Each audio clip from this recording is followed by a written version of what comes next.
You mentioned the Errol Spence. It has been basically a year and a half since we seen you in that fight. Errol was coming off the car accident, and I remember when we had talked before that, you said, "Man, I'm catching this guy right at the right time." When you look back on that fight and you looked at the video, what happened that night? What do you think happened that night? It was just, I don't know. I felt good. I felt good going into the fight. Felt like I had a great training camp. But he's a great fighter. Everything looks easy from the outside. But I felt it was a great competitive fight. To be honest, we on the punch stats we both landed the same amount of power punches. And like I said, the difference in the fight was just the jabs, and that was it. But other than that, I felt like it was a great competitive fight and back and forth action.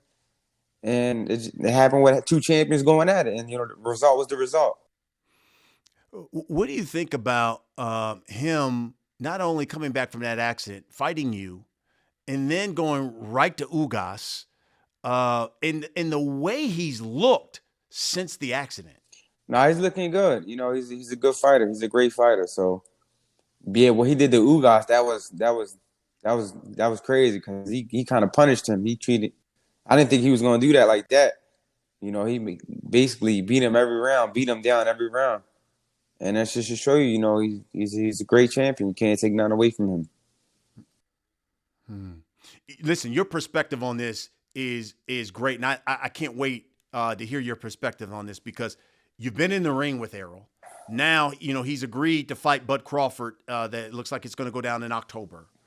You fought and beat Bud Crawford, if I'm not mistaken, twice in the amateurs. How do you think that fight's going to play out? We fought twice in the amateurs, but it was 1-1. I felt like I won both. I won both, but it was 1-1. Okay, there you go. But stand corrected. 1-1. So how do you see that fight between Errol Spence and Bud Crawford playing out? That's a great matchup. Like I said before, I feel like Spence is the bigger welterweight. He's the bigger, stronger guy. He throws a lot of punches. He's stronger. He's physically stronger. And then I feel like Crawford's I would say he was probably the more talented guy, probably more skill. And it's going to be interesting to see how Spence fights another southpaw like him.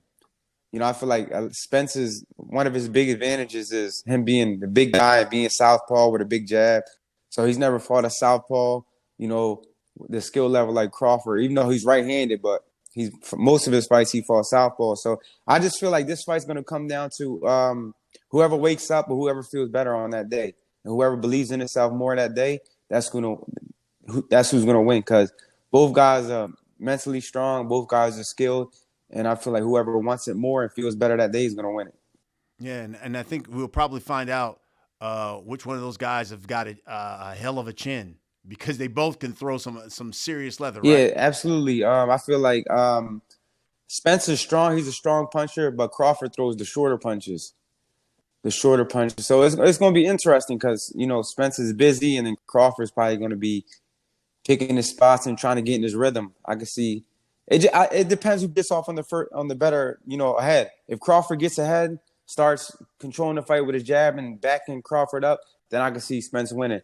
But if Spence goes in there, if Crawford goes in there and finds a rhythm, then it might be a W for Crawford.